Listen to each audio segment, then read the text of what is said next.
안녕하세요. 제가 좀 많이 안 좋아서 오랜만에 수요 예배를 녹화를 합니다. 마가복음 5장에 말씀을 가지고 우리 지난주에도 믿음에 대해서 저기를 했는데 율법과 믿음에 대해서 하나님 말씀을 참고해 볼까 합니다.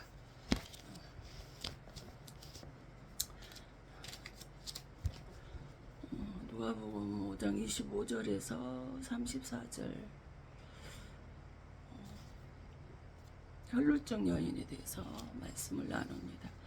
12해를 혈루증으로 알아온 한 여자가 있어 많은 의사에게 많은 괴로움을 받았고 가진 것보 다 허비하였으나 아무 효험이 없고 도리어 더 중하여 젖돈 차에 예수의 소문을 듣고 무리 가운데 끼어들어 와서 그의 옷에 손을 대니 이는 내가 그의 옷에만 손을 대어도 구원을 받으리라 생각하밀러라. 이에 그의 혈루근원이 곧 마르며 병이 나은 줄을 몸에 깨달으니라. 예수께서 그 능력이 자기에게서 나간 줄을 곧 스스로 아시고 무리 가운데서 돌이켜 말씀하시되 누가 내 옷에 손을 대었느냐 하시니 제자들이 여짜오되 무리가 에워서 미는 것을 보시며 누가 내게 손을 대었나 물으시나이까. 예수께서 이 일을 행한 여자를 보려고 둘러보시니 여자가 자기에게 이루어진 일을 알고 두려워하여 떨며 와서 그 앞에 엎드려 모든 사실을 엽주니 예수께서 이르시되 딸아 내 믿음이 너를 구원하였으니 평안히 가라. 내 병에서 너요 건강할지어다. 아멘. 지난주 말씀을 녹음을 못했지만 지난주 말씀에서 오늘 이번에도 같이 짚어가면서 연결이 돼서 말씀을 하기 때문에 이 말씀을 그대로 하겠습니다. 지난주에서 마가복음 5장의 말씀을 가지고 두 번째로 우리 말씀을 나누기로 합니다. 선하시고 자비하신 하나님 아버지 온전히 성령으로 믿음에 서 있게 하옵소서. 나를 넘어지게 하는 사단 마귀는 말씀 듣는 중 1절 틈타지 아니하게 하셔서 사방을 하늘군대로 막아주셔서 말씀을 들을 때 평안으로 의의 옷을 입혀주시길 간구합니다. 아멘. 이렇게 잠깐 기도했습니다. 어때요? 우리는 하나님의 자녀로 살 수 있음에 감사하며 살아야 합니다. 그런데 하나님을 기쁘시게 해드리며 열매 맺는 수고가 헛되지 않아야 하는데도 불구하고 수고가 열매로 나타나 헛되지 아니하는 자가 있는가 하면 또 그 수고가 헛되어 실패의 열매가 되는 사람도 있더라는 거예요. 제가 몇 년 전에 하나님 예배를 드리는데 어떤 목사님의 헌금을 올렸어요. 헌금을 올렸는데 하나님께서 내가 지금까지 너의 예배를 받지 않았다 이렇게 하시는 거예요. 이게 무슨 소리인가. 목사님이시고 신유은사도 있으시고 그러셔서 그 사역을 하고 계시는데 하나님이 그 예배를 받지 않으셨대요. 이처럼 예배를 드리지 나는 열심히 오로지 하나님만을 위하여 수고했는데 하나님은 나는 너를 모른다 하는 자가 있더라는 거예요. 예배에 집중하며 생명으로 여기며 수고했는데도 불구하고 헛된 예배가 된 사람이 있더라는 거예요. 마태복음 15장 7절 9절에 보면 애시가 하는 자여 이사야가 너희에 관해 잘 예언하였도다. 애시가 하는 자 위선자라는 거예요. 가면을 쓴 사람이라는 거예요. 사기꾼이고 거짓말하는 자래요. 그래서 15장 8절에 백성이 입술로는 나를 공경하되 마음은 내게서 멀더다 그랬어요. 왜 뭘까요? 가면을 쓰고 말씀을 가리키기 때문에 입술로는 나는 하나님을 사랑합니다, 공경합니다 이렇게 말하지만 그의 마음에서 멀다는 거예요. 15장 9절에 사람의 계명으로 교훈을 삼아 가르치니 나를 헛되이 경배하는도다 하시고 바로 뭐예요? 예배 시간에 오직 하나님의 말씀만을 가르쳐야 하는데 사람의 계명으로 가르쳤대요. 정치, 경제, 즉 철학으로 가르친다는 거예요.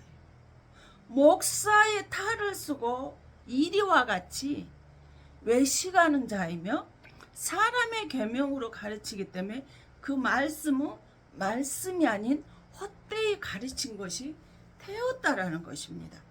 그래서 잠언 3장 6 너는 그의 말씀에 더하지 말라. 그가 너를 책망하시겠고 너는 거짓말하는 자가 될까? 두려우니라. 하나님이 강단에서 하나님의 이름을 부르고 하나님의 말을 하면서 가르쳤는데 뭐 한다는 거예요? 하나님의 말씀에 더하지 말라는 더하고 정치, 경제, 철학을 더했다라면 너는 외식하는 자라는 거예요. 거짓말하는 자란 너는 사기꾼이다. 이렇게 말씀하시는 거예요. 타 종교들을 보면은 행위 구원을 가르치는 곳이 있더라는 거예요. 즉 나의 노력으로 구원을 받을 수 있다라고 가르치는 거예요. 뭐예요? 하물며 교회에서도 율법 653가지를 지키면 천국을 갈 수 있다고 가르치는 것도 있더라 이 말입니다. 그래서 간혹 행위 구원과 믿음의 구원으로 목사님들이 논쟁을 벌이는 경우가 간혹 있습니다. 행위 구원은 율법 13가지를 지키면 천국을 갈 수 있다. 이렇게 가르친다면 거짓말이고 사기를 치고 있다라는 거예요. 행위 구원 내가 아무리 착하게 선하고 봉사 잘하고 그렇게 산다 할지라도 구원을 받을 수 없다는 거. 구원받을 수 없다라는 건 천국을 갈 수 없다라는 거예요. 바로 천국 갈 수 있는 믿음은 행위 구원이 아니고 믿음의 진리로 간다는 거예요. 즉 마가복음 15장에 있는 말씀은 21절에서 43절까지를 보면 21절 23절에는 해당자 야이로의 딸 이야기가 나옵니다. 그러다 갑자기 25장에서 오늘 읽었던 34절의 말씀은 12해를 혈루증으로 고생하는 여인의 이야기가 등장합니다. 그러다가 또 38절에서 43절까지 다시 해당장 야이로의 딸의 이야기로 마무리를 지어요. 도대체 왜 그럴까요? 마가복음 5장 20일 예수께서 배를 타시고 다시 많은 맞은편으로 건너가시니 큰 무리가 그에게로 모이는 것을 이에 바닷가에 계시더니 큰 무리가 예수님을 따르고 있다는 거예요. 큰 무리가 예수님 주변으로 왜 따랐을까요? 말씀을 들으려고 모여들었다라는 거예요. 22절에 보니까 해당장 중에 하나인 야이로라 이름하는 이가 와서 예수를 보고 발 아래 엎드려 그 일을 그랬어요. 해당장이 예수 발 앞에 엎드렸대.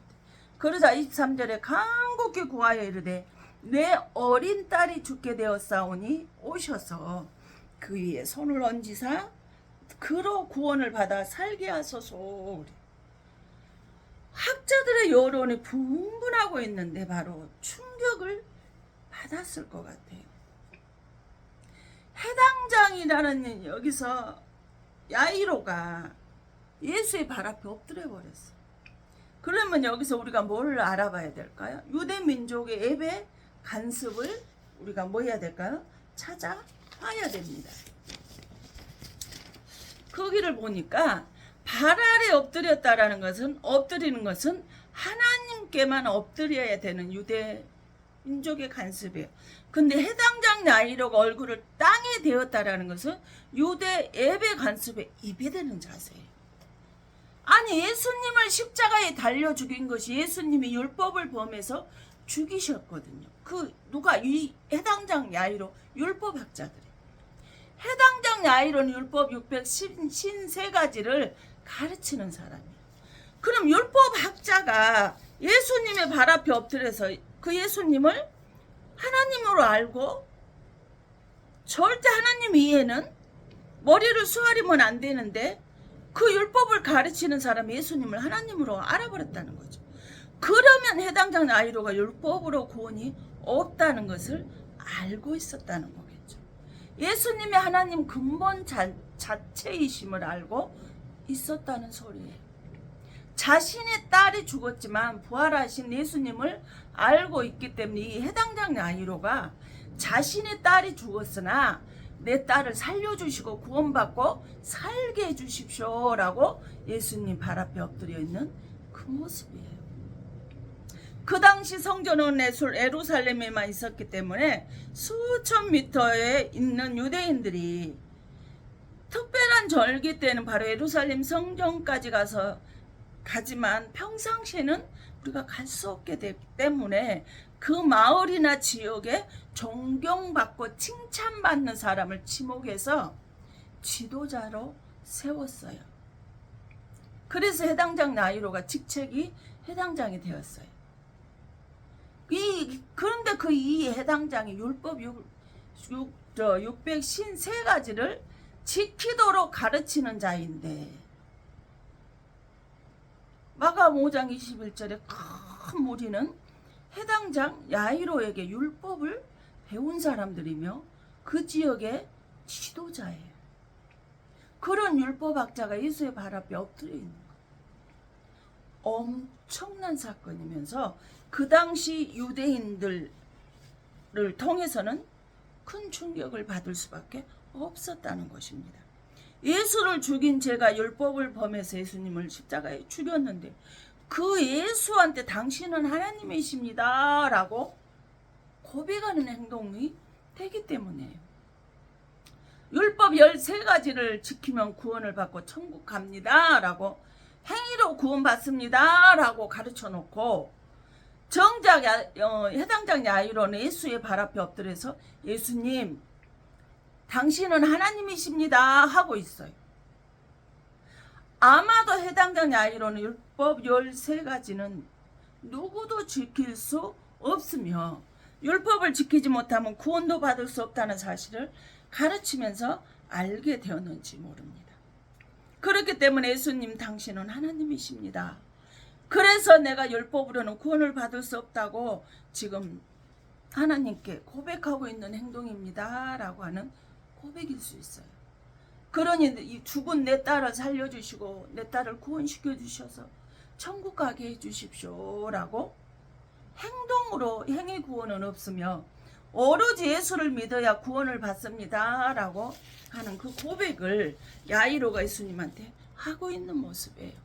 로마 3장 20절 그러므로 율법의 행위로는 그의 앞에 의롭다 하심을 얻을 육체가 없나니 율법으로는 죄를 깨달음이라 그랬어요. 교회 다니는 사람은 선하고 착하게 살아야 맞습니다. 그렇게 살아야 돼요. 그러나 아무리 착하고 선하게 살아도 구원과는 상관이 없다는 거예요. 우리가 보통 장례식장 가면 그런 말 많이 하죠. 저 사람은 착하고 선하게 살아서 분명히 천국에 갔을 거야. 좋은 데 갔을 거야. 라고 이렇게 말해요. 근데 착하고 선하게 산다고 죄가 없어진 아니라는 거죠. 마태복음 1장 21절에 예수님이 이름을 예수라. 이는 자기 백성을 죄에서 구원할 자이니라 하셨어요. 우리가 자식을 낳잖아요. 그럼 그 자식에게 어떤 부모가 너 도둑질 해야 돼. 너 거짓말 해야 돼. 너 시기 질투하고 욕심 부려서 네가 갖고 싶은 거는 어떤 수단 방법을 가리지 않고 그거를 네가 소유해야 한다라고 가르치는 부모 있을까요? 없어요. 그런데 이 아이들이 자라면서 강도질도 하고 도둑질도 하고 힘들게 어렵게 사는 사람들을 도왔다라고 해서 우리들의 죄가 없어지는 것은 아니라는 거예요. 강도질하고 도둑질하고 시기 질투하고 거짓말도 하고 다른 사람들 것을 빼앗기도 하는 거예요. 요한일서 1장 예수의 그리스도의 피가 우리의 모든 죄를 뭐하게 하신다요? 깨끗하게 하신다고 말씀을 하셨거든요. 그래서 로마 4장 15절 율법은 뭐에? 진노를 이루게. 율법은 하나님의 뭐만에 진노만 불러온다는 거예요. 율법이 없는 곳에는 범법도 없느니라 그랬어요. 율법 행위로는 하나님의 진노만 불러오며 절대로 율법 행위로는 의롭게 되는 일이 없다라는 거예요. 율법 613가지로는 아무도 나 자신을 지킬 수 없다라는 것입니다. 아무리 착하고 선하게 살아도 헌신, 봉사, 충성을 해도 남들을 구제하고 성전한다 해도 율법으로는 구원을 받을 수 없다는 거예요. 요한복음 8장 7절에 그들이 묻기를 맞이 아니하는지라 이에 일어나 이르시 너희 중에 죄 없는 자가 먼저 돌로 치라 하시고, 이 말이 뭐예요? 간음의 현장에서 여인을 잡아왔어요. 그러자 사람들이 와서 예수님이 어떻게 판결을 내리는가 보고 이 간음 현장에서 이 여자를 잡아왔다고. 율법에는 뭐예요? 그 여인을 돌로 음행한 돌로 치라는 거예요. 내 의사 것을 탐낸 사람 돌로 치라는 거예요. 죽여도 괜찮다고, 죄가 되지 않는다 그랬어요. 근데 이 여자가 자기 남편이 다른 사람과 간음 현장에서 이웃의 것을 탐냈잖아요.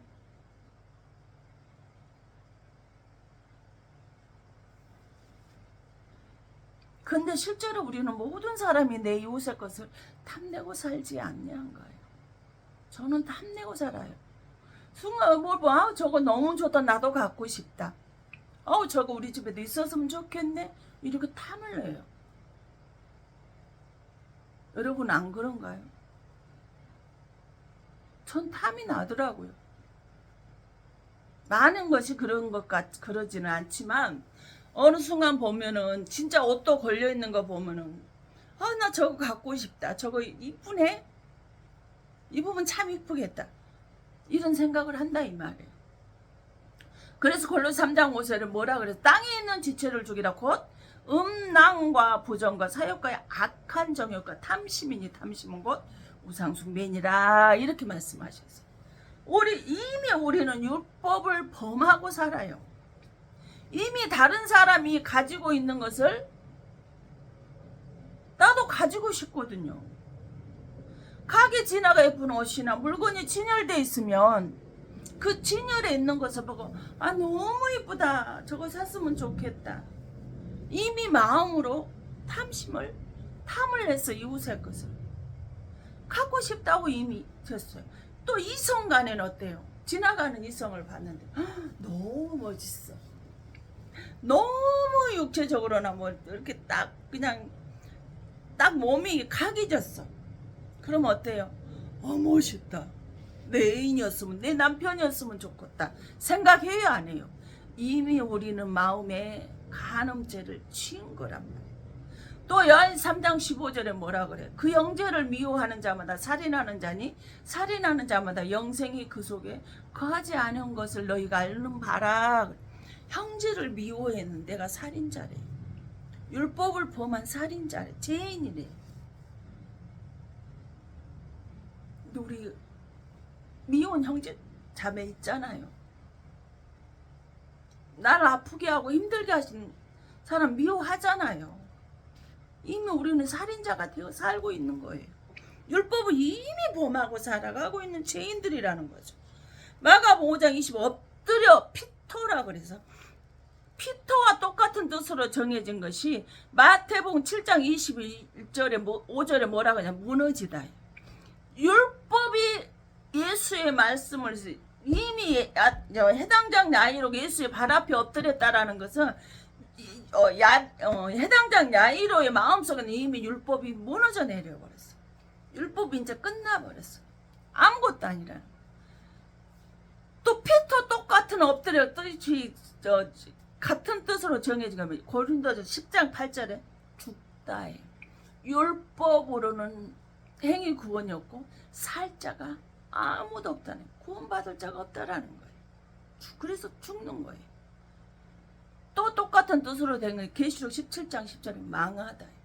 율법으로는 나는 무너져 내려서 아무리 선하고 착하게 살아도 나는 망해서 죽을 수밖에 없다. 구원받지 못하게 되는, 지옥 갈 수밖에 없는 거예요. 어두운 곳에서 갈 곳을 잃어버린 자가 되어서 살아갈 수밖에 없다라는 거예요.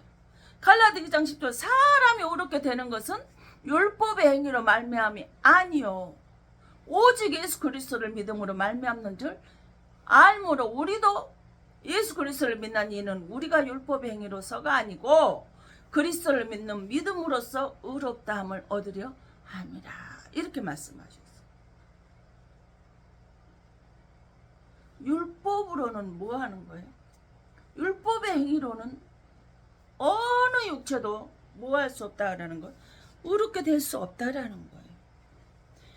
예수 그리스도를 믿어야만이 믿음으로 의롭게 되지, 율법의 행위로서는 의롭다함을 얻을 육체가 아무도 없다 그랬어요. 아무리 분명히 우리가 착하게 선하게 살아야, 그렇게 살아야 하는 것은 맞지만, 착하고 선하게 살아도 구원받은 받고 천국을 갈 수 있는 것이 아니라고 이렇게 말씀을 하죠. 우리가 절대적으로 감사해야 할 것이 무엇일까요? 내가 예수를 지금 믿고 있는 거예요. 율법으로 나 구원받은 자가 아니라 오직 예수 그리스도를 인하여 내가 예수를 믿는다는 거예요. 그 예수 앞에 엎드려 경배하고 있는 지금의 내 자세라는 거예요. 그게 가장 축복받고 가장 감사해야 할 일이라는 거예요. 근데 우리 감사해요? 안 하잖아요. 나는 어떤 노력으로도 구원을 받을 수 없고, 어떤 공로로도 나는 구원을 받을 수 없고, 오직 예수 그리스도를 믿어야만 구원이 나에게 주어진다는 것을 하나님한테 고백할 수 있어야 돼요. 해당장 야이로가 율법으로는 내가 죄인임을 깨달을 수는 있으나 구원이 없다고 믿고 내 딸이 구원도 받지 못하고 죽었으니, 해당장 야이로가 예수 앞에 엎드려서 내 딸을 간곡히 살려달라고, 구원시켜달라고 엎드려, 해당장 야이로가 예수님한테 엎드려서 경배하고 있는 모습이에요. 그러다가 갑자기 12에 혈루증으로 고생하는 여인이, 그 여인에 관해서 탁 나와요. 도대체 혈루증 여인이 무슨 여인이게? 해당장 야이로의 딸의 구원의 문제를 가지고 이야기를 하다가 느닷없이 혈루증 여인이 튀어나오느냐는 거예요. 레위기 15장에 보면 유출병으로 나와요. 여자들의 피가 하혈을 하는 병을 유출병이라고 해요. 근데 이 유출병은 부정해요. 다른 사람과 내가 접촉해도 그 사람까지 부정해져요. 내가 또 이렇게 앉아있던 그 자리도 내가 유출병이 있으면 그 자리까지 부정해. 내가 또 이렇게 머리를 만집시다. 이렇게 먹었어요.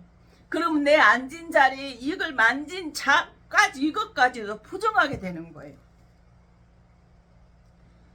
그러면 어떻게 해야 될까? 가족과 격리를 시켜야 되겠죠. 그 사람 하나 때문에 모든 가족이 가문 전체가 그 집안에 드러나고 오는 모든 사람들이 부정해지기 때문에 격리를 시킬 수밖에 없어요. 그러면 이 유출병에는 옆에는 도와주는 사람이 있어요? 없다는 거예요. 도와주게 되면 그 사람까지 부정해지기 때문에 가족이라도 이 유출병이 있으면 아무도 도와주는 사람이 없어 혼자일 수밖에 없다라는 거예요. 그래서 레위기 15장 2절에 이스라엘 자손에게 고하여 이르라. 누구든지 몸에 유출병이 있으면 그 유출병을 인하여 부정한 자라. 이렇게 말씀하셨어요. 그래서 마가복음 5장 25절에 12해를 혈중을 알아온 한 여자가 있어. 이 여자가 유출병이에요. 하혈하는 사람을 유출병이라고 그래요. 하혈을 하는데 믿음의 이야기가 등장합니다. 마가복음 5장 27절 예수의 소문을 듣고 무리 가운데 끼어 뒤로 와서 그의 옷에 손을 대고, 누가? 유출병, 혈루증으로 12해를 고생하고 있는 이 여자가 예수의 소문을 듣고 예수님 뒤로 와서 옷가에 손을 댔어. 손만 대도 내가 믿을 걸 믿었을 거예요. 이 5장 28절에 이는 내가 그의 옷에만 손을 대어도 구원을 받으리라 생각함이라. 아멘. 이 혈루증 여인, 유출병을 가진 여자애가, 부정한 여자가 예수님의 뒤로 가서 옷자락만 만져도 나는 이 병이 낫겠다는 뭐가 생겨? 믿음이 생겨버렸어. 뭐였는데? 소문을 들었는데 말입니다. 율법이 있는데 이 혈루증 여자가 예수의 소문을 듣고 뒤로 가서 살짝이 아무도 모르게 예수님의 옷에 손만 대도 내 병이 나을 것을 이 여자가 믿는 그 믿음으로 가서 손을 대었더니 그 모든 것이, 즉 율출병 있는 자가 움직이는 모든 것이 뭐야?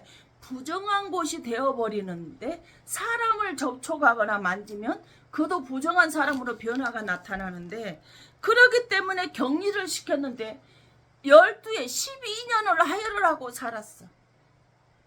근데 이 사막에는 물이 적잖아요. 없잖아요. 그럼 한번 생각해 봅시다. 이 여자가 제대로 씻을 수, 우리 이렇게 더운 그 폭염에 아침 저녁 낮에도 한 번씩 땀 흘리고 움직이기만 하면 땀이 나니까 씻어야만 해요. 근데 마음대로 씻었을까요? 이 여자가 물이 없으니 씻지도 못했겠죠. 그러면 이 여자가 지나가면, 이 여자가 앞에 가면 냄새가 날까요? 냄새 나요. 대소변 치매 걸리고 해서 대소변 옷에다 싸시는 분 조금 한두 번만 해도, 하루만 지나도 냄새가 나는데 이 여자는 지금 몇 년 돼? 12년 됐어요. 얼마나 냄새가 강했을까요? 악취 수준이 아니었을까요?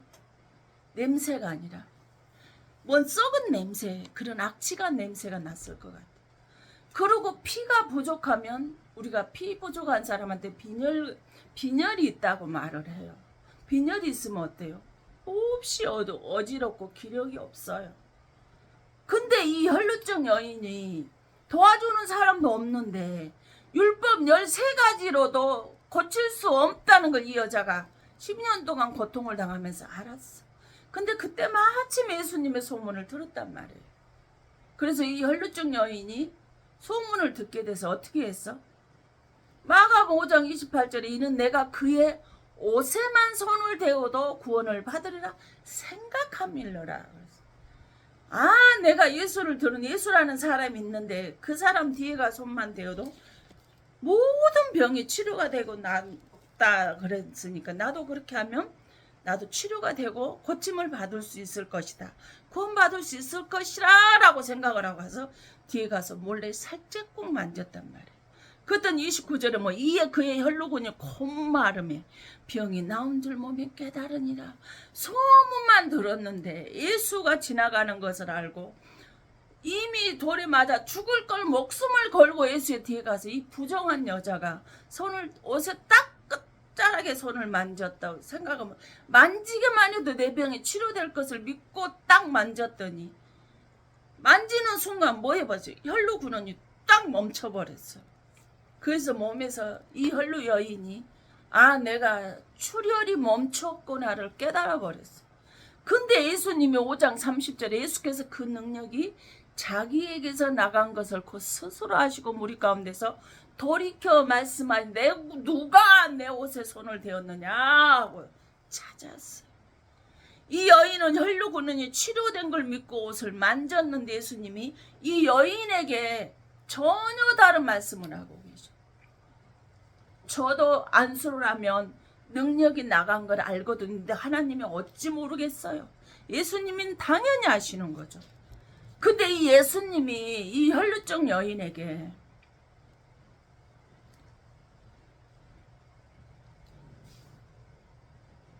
네가 구원받았다 이 말만 하는 게 엉뚱한 이야기야. 느닷없이 34절에 예수께서 뭐라 그래? 따라 그래. 느닷없이 아버지와 자식 가족관계가 돼버려. 그리고 네 믿음이 너를 구하였다 그래. 따라, 혈루증 여인에게 따라, 네 믿음이 너 구했느니라. 그리고 세 번째 뭐예요? 평안히 가라. 아무 걱정하지고 네 병 다 나았으니까 평안히 가라. 네 번째, 네 병에서 네가 노임을 받았대. 그러면서 다섯 번째, 건강할지어다. 이 여인은 예수님의 소문을 들었는데 가서 예수님의 뒤에 부정한 여자가 가서 거룩하신 깨끗하신 신실하신 선하신 그 예수님의 뒤에 가서 옷자락만 만지면 자기의 모든 병이 고쳐질 걸 알고 딱 믿고 가서 만졌더니 하나님께서 따라 너와 나가 네 아버지다 이렇게 돼버린 거야. 그러고 네가 그렇게 만지면 나을 것이라고 믿은 네 믿음 때문에 네가 치료를 받았다는 거야. 그러니까 이제는 병안이 가라. 너는 이제 모든 병에서 깨끗해졌으니 이제 건강하게 살아라. 이렇게 하셨다는 거야. 해당적 야기로 율법 이야기가 나오다 갑자기 믿음 이야기로 이야기가 전개가 돼버린 거예요. 해당적 야기로에 따라서는 율법의 이야기고 혈루증 여인은 믿음 이야기라는 거예요. 이제는 율법에서 떠나 믿음의 자리에 서라고 뭐 하는 거예요? 우리에게 하나님께서 말씀해 주시는 거예요. 예수님은 혈루증 여인으로 인해서 부정해지셨는데 또 스스로 야이로의 딸의 손을 잡아 부정해지셨어요. 스스로 혈루증 여인과 야이로의 딸의 저주를 딱 안아버리신 거예요. 두 여인을 율법의 저주에서 그 죄를 속량시켜 주시는 그 증거예요. 예수님은 그래서 그 죄를 속량하시기 위해서 십자가에서 죽으셨다라는 거예요. 갈라디아 3장 14 그리스도께서 우리를 위하여 이 혈루증 여인과 야이로의 딸을 위하여 또 저와 여러분을 위해서 저주를 받은 바 되사 부정한 사람과 첩촉이 돼서 저주를 받은 바 되사 율법의 저주에서 우리를 이 혈루증 여인과 해당되는 아이의 딸과 저와 여러분의 죄를 성량시키던 죄값을 치렀다라는 값을 치렀다라는 기록된 바 나무에 달린 자만 저주 아래 있는 자라 하였습니다. 모든 저주를 예수님이 다 끌어안고 십자가에 죽으셨단 말이에요. 예수님은 혈루증 여인과 접촉하시고 죽은 자와 접촉을 하셨기 때문에 부정한 자가 되어버리셨어요. 그래서 율법의 저주를 받아 십자가에서 죽으시고 그 율법의 저주를 받은 두 여인의 저주를 예수님이 십자가에 죽으심으로 인해서 무리들의 그 여인들의 죄가 속량이 되었다라는 거죠. 마태복음 22장 14절 청함을 받은 자만한테 택함을 입은 자는 적으니라. 이 말은 뭘까요? 교회 나오세요. 교회 나와서 예수 믿고 구원 받으세요. 우리 같이 천국 갑시다. 이렇게 초청을 하는 사람 많다라는 거예요. 근데 전도회를 복음을 해 초청을 해서 교회를 들어온다 할지라도 이들은 교회의 들러리일 뿐이에요. 청함 받은 자. 초청받아서 완전히 예수를 믿고 사는 자, 택함을 입은 자는 적다라는 거예요. 어떤 교회에서 행사를 하고 전도 축제를 하고 이렇게 하잖아요. 그러면은 또 교회에서 행사를 하면서 뭘 준대? 전도 축제 하면서 오는 사람들은 그날 교회 나오는 사람들이 뭔 이런 선물을 준대. 그러면 교회도 다니지도 않으면서 이 청함 받은 자가 돼서 그 선물 받으려고 키나 고단 그야말로 진짜 그 소문을 청함을 받은 모든 사람들은 옆에 안 다닌 사람까지 선물 하나 더 받아가려고 쫓아오는 사람이 바로 이 들러리 청함 받은 자예요. 근데 택함을 입은 자는 택함 받고 그 전도에서 오라게 해가지고 그 선물 하나 받으러 온 것 같지만 그 사람은 온전히 하나님의 자녀가 되어서 구원받았고 천국 가는 그런 은혜가 되어지는 거예요. 하나님을 따라 그랬잖아요. 요한복음 1장 12절에 예수를 믿는 사람들 영접하는 자고 그 이름을 믿는 자들에게는 하나님의 자녀가 되는 권세를 주셨다 그랬어요. 이 혈루증 여인이 예수님을 믿고 구원받고 지용이 치료가 되는 그 예수를 딱 믿어버리니까 하나님의 자녀 딸이 돼버린 거예요. 나의 행위로 하나님의 자녀가 되고 구원받고 하나님의 자녀라고는 권세가 주어지는 것은 절대로 아니라는 것입니다. 교회에 나와서 청함을 받아가지고 온전히 택함 받은 사람이 되려면 예수를 믿어야 돼요. 그래야 그 권세가 주어지고 하나님 자녀라는 은총이 우리에게 주어진다라는 거예요. 청함 받은 자는 하나님의 자녀는 아니라는 거죠. 택함 받은 자만이 하나님의 자녀가 될 수 있어요.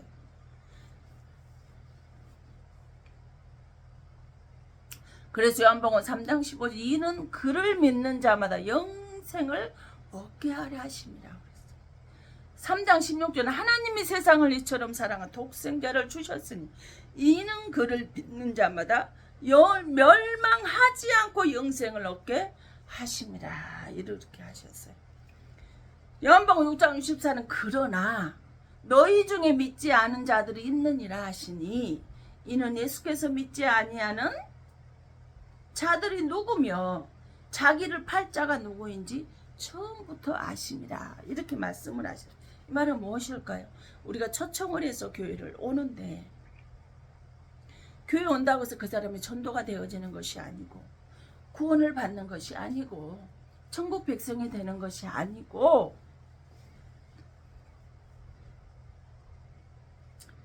청한 자 들놀이가 되어서 예수를 만나고 믿은 사람만이 하나님의 자녀가 되는데, 이 예수님은 처음부터 뭐를 안다라는 건 예수를 믿고 중간에 세상으로 나가서 그 사람이 누구인지를 다 알고 계신다는 거예요.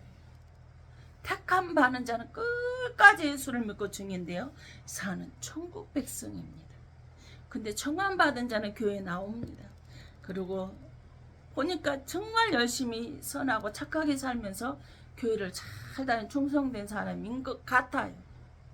그런데 어떤 일이 계기가 되어지면 이 사람은, 이 청함 받은 사람은 세상으로 나가버리는 것을 예수님은 아시고 있다는 거예요. 그래서 이 청함 받은 자는 교회에 들러리이며 지옥 백성인 것을 처음부터 아신대요. 그러니 우리 행동 하나하나가 얼마나 중요한지 우리는 알아야 됩니다. 사도행 24장 9절에 뭐야 그래? 바울이 말하는 것을 듣거늘 바울이 주목하여 구원받을 만한 믿음이 그에게 있는 것을 보고 그랬어. 이렇게 딱 보면 저 사람은 구원받겠다. 택함 받은 자네?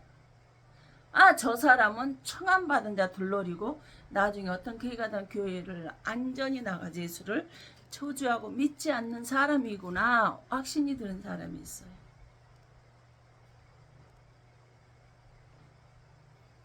그럼 당신은 구원받을 만한 믿음이 있습니까? 우리가 어떻게 할 수 있을까요? 어떻게 저 사람이 청함받은 사람인지 택함받은 사람인지 알 수 있을까요?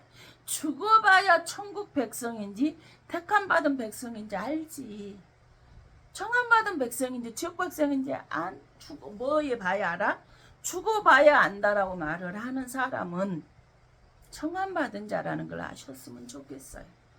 로마 12장 3절에 내게 주신 은혜로 말미암아 너희 각 사람이 말하노니 마땅히 생각하는 그 이상의 생각을 품지 말고 오직 하나님께서 각 사람에게 나누어 주신 믿음의 분량대로 지혜롭게 생각하라. 믿음의 분량이 각 사람마다 있다라는 거예요. 청함받은 자, 택함받은 사람인지 그 사람을 딱 놓고 보면 믿음의 분량이 그 사람이 나오는 믿음, 구원받을 믿음이 있나 없나가 나오는 거예요. 로마서 9장 24절에 우리를 그릇이라고 하면 그 용량을 간장그릇, 밥그릇, 국그릇, 반찬그릇, 넓은 이런 갈비나 이런 거 담는 그릇들 다 틀리잖아요. 용량이 또 믿음의 용량이 틀리다는 거예요. 믿음의 분량이 틀리다는 거예요. 곧 유대인 중에서도 이방인 중에서 부르신 하나님께서 부르신 자가 있다라는 거예요. 예수님이 나의 죄로 십자가에서 죽으시고 하나님의 아들이시면 나의 구주가 되어 주시고 예수님은 나로 인해서 내가 구원받고 하나님의 자녀가 되었다는 확신 있는 구원받을 만한 믿음이 내 안에 있어야 청함받은 택함받은 자이며 천국 백성이며 하나님의 자녀로 살고 있는 자라는 것을, 내가 하나님의 구원받을 만한 믿음의 그 용량의 그릇이 되어 있다라는 것을 정말 아셔야 돼요. 그래서 히브리서 11장 9절에 믿음이 없이는 하나님을 뭐한다고 했어요? 기쁘시게 할 수 없어요. 하나님께 나아가는 자는 반드시 그가 계신 것과 또한 그가 자기를 찾는 자들에게 상 주시는 이심을 뭐 해야 돼요? 믿어야 합니다. 그래서 우리는 히브리서 12장 2절 믿음의 주요 또 온전케 하시는 자들에게 상 주시는 이심을 믿어야 할지니라. 믿음의 주여 온전케 하시는 이인 예수를 바라보자. 그는 그 앞에 있는 기쁨을 위하여 십자가를 참으사 부끄러움을 개의치 아니하시되 하시더니 하나님 보좌 우편에 앉으셨느니라. 이렇게 말씀하셨어요. 내가 율법의 사람인가 믿음의 사람인가, 내가 청함받은 자인가 택함받은 자인가, 내가 믿음에 구원받을 만한 믿음이 있는가, 내가 구원받을 만한 믿음의 분량이 되어져 있는가를 절실하게 아시기를 예수님 이름으로 축원드립니다. 기도합니다. 사랑의 하나님 감사를 드립니다. 아버지는 해당장 야이로는 율법의 사람이었습니다. 그런데 자기 딸이 죽자 내가 율법학자고 예수님을 십자가에 못 박혀 죽었는데 그러고 다시 부활하셨는데 율법으로는 구원을 받을 수 없음을 깨달았습니다. 그런데 율법학자도 아니요 아버지 하나님 예수를 알지도 못하던 혈루증 여인이 아버지는 그 예수님에 대해서 구원받을 조건에 대해서 소식을 들었습니다. 소문을 듣고 그는 내가 지금 부정한 자지만 정한 자고 하면은 내가 돌에 맞아 죽지만 격리되어야 맞지만 그러나 예수로 인해서 구원을 받고 고침을 받을 수 있으니 나는 목숨을 걸고 예수의 뒤에 가서 내가 몰래 가서 살짝의 옷자락만 만져도 나는 구원받을 수 있고 예수님의 치료받을 수 있고 예수님의 치료받을 수 있으며 하나님의 자녀로 살아갈 수 있다는 그 믿음을 가지고 그가 예수의 옷자락을 만졌을 때 예수님이 자기의 능력이 나간 걸 아시고 이 혈루증 여인에게 따라 어디 있느냐 부르셨습니다. 그래서 그 여자가 나왔을 타라집에 따라 네 믿음이 너를 구원하였느니라. 그러니 네가 구원을 받았으면 평안히 가라. 네가 이제 병에서 노임을 얻어서 건강하게 살라고 하나님께서 이 혈루증 여인에게 나는 너의 아버지가 되노라.